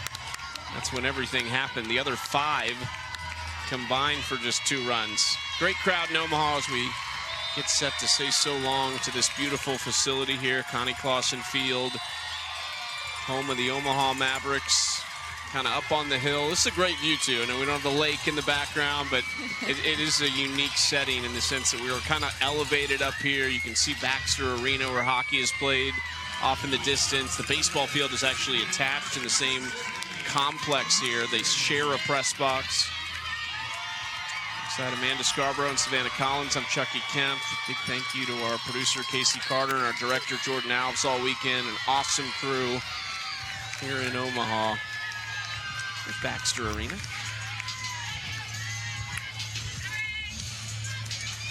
Great little setup here. Bandits have produced 2 innings in this series of 5 runs or more. They could do it. I mean, you look at all the offensive categories in the AUSL, the Bandits are at the top at most of them for a reason. So if any offense could get back into this, it could be the Bandits. And the other end, a lot of pressure on Braylon Chafin here, who's thrown outstanding in her relief outing, but just wanting to get these final 3 outs, which oftentimes as a pitcher are the hardest ones to get. Facing 6, 7, and 8, who are a combined 0 for 6 on the day. McKinney fouls this off into the concourse. 2-2 count to Sydney McKinney.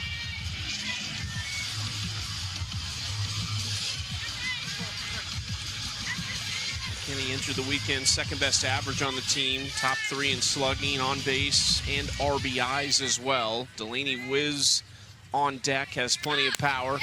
Off the handle to Romero, 1 out.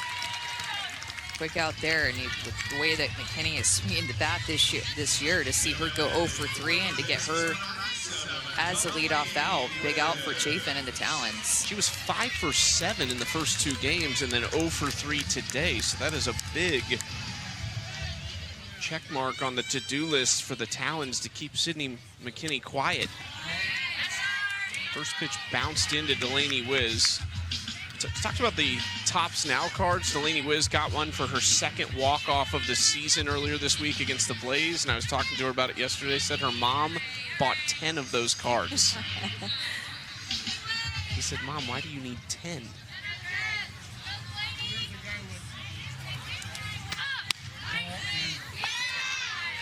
You just let mom do mom things, you know? That's right. It's just what you learn to do. No matter if you're a pro player, college player, youth player, you get a little bit more, I think, resistance as a young player against moms doing mom things. But as a pro, you're trained at that point just to let her be.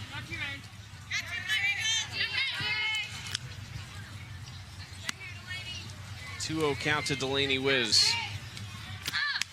Fouls it straight back. It's a busy weekend busy summer for so many of these players because they have multiple jobs. For Delaney Wisz, she works for Vic Hayward as an assistant coach at Nevada. Vic, the Mountain West Coach of the Year this year in her first season there. So right now watching her assistant coach go to work against her teammate Braylon Chafin. We saw a great connection between them. And I want to say it was the first out in league history, if I'm not mistaken. Vic Hayward led off the first game of the season for the Talons. Ground ball to Delaney Wisz at third base to retire her. So there's been some fun little moments like that between these two as well this season. And Delaney walks to lead, or excuse me, with one out here in the seventh.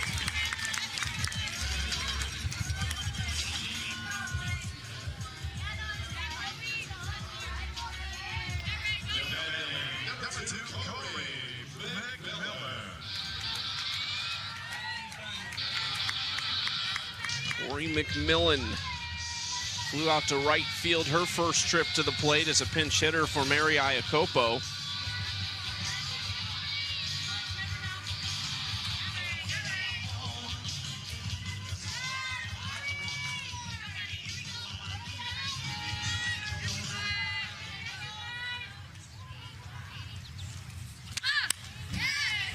Straight back by McMillan for strike one. It's a double play opportunity for the Talons out on defense, but Corey McMillan likes to hit the ball in the air a lot, more of that uppercut swing that leads to a lot of home run power for her, so she puts the ball in the air a lot. A loss for the Bandits would make them 2-5 over the last 7 games. McMillan down 0-2. On the flip side for the Talons, they had an 8-game win streak snapped yesterday. They will have won 13 of their last 15 if they are able to hold on today.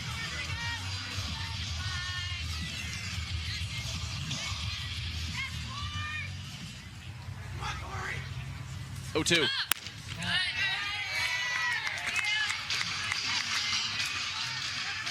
I feel like those games against the Volts and Romrock are going to have some intensity behind them.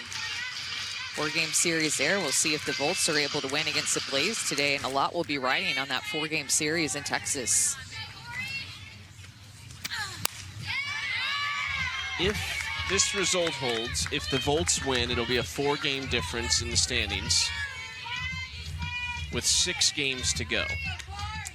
4 games between the Bandits and Volts.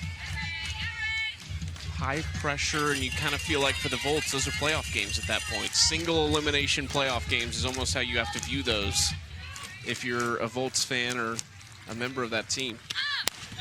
Back against the wall mentality, which, I mean, we saw in Norman before the break what they played like with their backs against the wall. It was the 7th inning, 2 outs, and they came up with this major rally against the Talons. And so you saw what they're capable of, and you've seen a glimpse of their offense be that way at times. They can instantly get a... Oh, McMillan paints the line down the right field corner. An extra base hit for Corey McMillan. Wisz coming around and safe. Just ahead of the throw. That was a great at-bat by Corey McMillan. Maybe one of her best of the season as a rookie. Took some close pitches, fouled off some close pitches, had a good eye, and then finally got a changeup, and it just barely landed inside the line, but didn't pop that out. More of a line drive that finds the grass, and an RBI for McMillan. First career extra base hit for Corey McMillan. That was a close play at the plate, too. I mean, it was closer than I thought it was going to be. When you're down by 3 runs, every out matters, but Delaney Wisz pushing the envelope here, just barely getting in there before the tag. That was bang-bang. This is the 9 spot, Bella Dayton. Ahead in the count, 1-0. Dayton, right field. Hayward goes back and makes the play. That was a loud swing, but did not carry into right field, and now the Talons 1 out away. Morgan Zerkle coming up now has had a lot of loud swings for the Bandits, so we'll see if she can put something together here. And of course, Skylar Wallace is on deck. She already has a home run today. Wallace would represent the tying run if Zerkle can keep this game alive. No action in the bullpen for the Talons right now. Strike 1 to Zerkle. Good pain of the corner right there.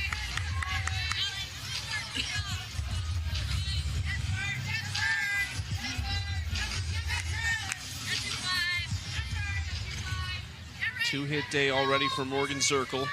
5 for 11 in the series. 1-1.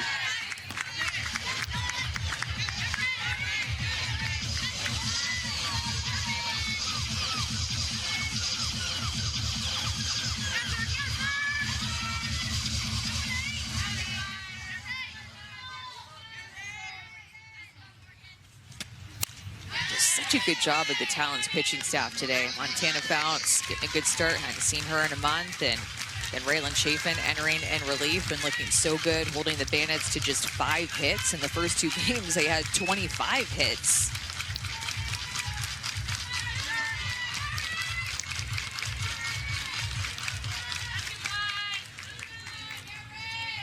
Final strike for the Bandits here. 1-2 from Chafin.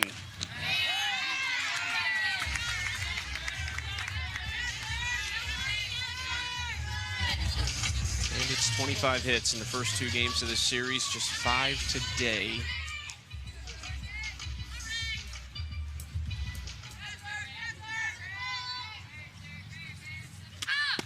Got her on the inside corner. Raylan Chafin with an excellent relief outing for the Talons, and this back and forth season series, which has now seen these 2 teams split 8 games, 4 apiece, continues in the trend that we have seen. What an outing by Raylan Chafin. That is the takeaway for me. The rookie pitching in all 3 games in this series and looking good to finish it off and get a series win for the Talons. Bandits' magic number stays at 3 if they want to date with the Talons in Tuscaloosa at the AUSL Championship. 4-game series with the Volts starts on Thursday in Texas. For Amanda Scarborough and Savannah Collins, our entire crew, I'm Chucky Kemp. So long from Omaha.